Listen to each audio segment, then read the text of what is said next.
At my grandmother's funeral, a man I'd never seen before leaned over and whispered, "She wasn't your real grandmother," and just like that, everything I thought I knew about my family fell apart. What we uncovered next was a crime buried for nearly 40 years. And everyone in my family knew, just not all of us. If you've ever felt like your family avoids certain topics, like there's something nobody ever talks about, this story is going to hit you in a completely different way. Because this isn't about a shocking reveal screamed into the open for everyone to hear. This is about a secret that was protected, softened, and hidden out of pure, unconditional love. And when it finally came out, it didn't destroy our family. It explained it. Growing up, my family looked perfect from the outside. We had those Sunday dinners every week. We took the big holiday group photos where everyone was smiling, and at the center of it all was a grandma who baked way too much and hugged way too tight. Her name was Evelyn. Everyone, and I mean everyone, loved Evelyn. She wasn't a loud or dramatic person. She was the kind of quiet woman who remembered your favorite kind of pie and could recall every detail of your worst heartbreak. And somehow, she always knew when something was wrong, even when you didn't say a word, looking back. Now, that part makes more sense than I ever wanted it to. There was only one unspoken rule in our family: we don't dig into the past. No one ever said it aggressively or with any kind of threat. It was just understood. It was in the air we breathed. If you asked about old photo albums, the answer was always, "Oh, those got lost in a move." If you asked about certain relatives whose names you'd overheard, it was, "They moved away a long time ago." And if you asked my mom about her childhood, she'd just smile sadly and say, "I'll tell you when you're older." Except, older never seemed to come. The goalposts just kept moving further down the field. When Evelyn passed away, it felt like the entire town showed up for her funeral. That alone should have been my first clue that something was different about our family. People I had never met were crying, their grief raw and real. Strangers came up to my mom and hugged her like they knew her pain on a deeply personal level. And then came him. He was probably in his mid-50s, wearing a worn leather jacket that had seen better days. His eyes looked familiar, but I couldn't place them. He didn't introduce himself. He didn't offer condolences. He just leaned in close, his voice a low whisper, and said, "She protected you. She protected all of you." And then he just walked away. No explanation, no goodbye. Just that one sentence burned into my brain like a brand. That night, I couldn't get his words out of my head. The house was quiet, filled with the strange emptiness that follows a funeral. I found my mom sitting alone in the living room and asked her straight up, "Do you know who that guy in the leather jacket was?" She froze. It wasn't a look of confusion or even surprise. It was a look of pure, bone-deep exhaustion. She took a long, slow breath and finally said, "Some people don't need to be remembered out loud." And that was the moment I knew. I knew there wasn't just a secret. There was a conscious decision. A decision made a long, long time ago by people I loved, to keep something buried, to keep it locked away from the light. A week later, we started the heavy task of cleaning out Evelyn's house. Every room was a time capsule, filled with memories and the scent of her perfume in the attic, tucked away behind dusty Christmas decorations. And forgotten luggage, we found a simple cardboard box. There was no label, no lock, nothing to indicate its importance. My aunt and I looked at each other, a silent question passing between us.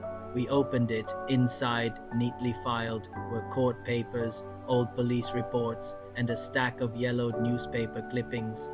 And at the very bottom, there was a single photograph of a baby, with a date written on the back and a name that didn't belong to anyone in our family, or so I thought. That's when my aunt sat down on an old trunk, let out a sigh that seemed to carry decades of weight, and finally said, "Okay, it's time."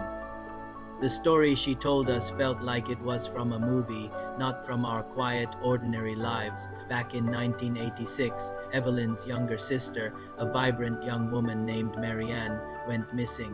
The official story that was told to the town and to the younger generation of the family was that she had simply run away.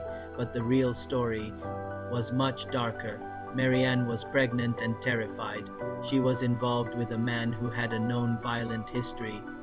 One night, she just disappeared. The police investigated, but without a body or any clear evidence of foul play, they ruled it a voluntary disappearance. Case closed, but Evelyn never believed it for a second. She knew her sister, and she knew her sister would never abandon her family, let alone her unborn child. So she did something illegal, something unbelievably loving, and something risky as hell. She found a way to take Marianne's baby. She forged documents, changed records, and moved cities. She raised that child as her own, pouring every ounce of love and protection she had into her. That baby was my mother, my mom. The woman I had known my entire life was not Evelyn's biological daughter. She was her niece. She was the daughter of a woman who had been tragically lost. And as this truth settled over us in that dusty attic, the puzzle pieces of my entire life began to click into place. Here's the part that hits hardest. The part that changed everything for me. They weren't hiding the truth to lie or to deceive. They were hiding it to protect. They were protecting my mom from the fact that her biological father, a violent man, was never convicted for her mother's disappearance. They were protecting a child from a dark and violent past she didn't need to carry, and they were protecting a family that was already shattered by a loss so profound it had reshaped their entire world. The silence wasn't a wall. It was a shield. And the man at the funeral, the man in the leather jacket, that was him, Marianne's old boyfriend. He had served time for other crimes and been released years ago. According to my aunt, he had been trying to find my mother ever since. Before Evelyn died, she had left very specific instructions with my aunt. If he ever came back, if his presence ever forced questions to the surface, the truth was allowed to come out. But it had to be done gently. There were to be no public announcements, no explosive family confrontations, just quiet honesty delivered when the time was right to the people who needed to hear it. It was her final act of protection. My mom cried when she heard it all, but she wasn't crying because she had been lied to. She was crying because she finally understood. She understood the fierce, almost suffocating way Evelyn had loved her. She understood the constant worry in her eyes, the need to always know she was safe. It was the love of a woman who had saved her, a woman who had stood in the gap and become her mother in every way that truly mattered. This story taught me something profound about family. It taught me that some secrets aren't rooted in shame. They're rooted in survival. It taught me that not every truth is meant to be revealed loudly like a thunderclap. Some truths are delicate, meant to be unwrapped carefully, like a precious, fragile gift, and sometimes the deepest and most powerful form of love looks and sounds a lot like silence. Thank you for listening to my family story.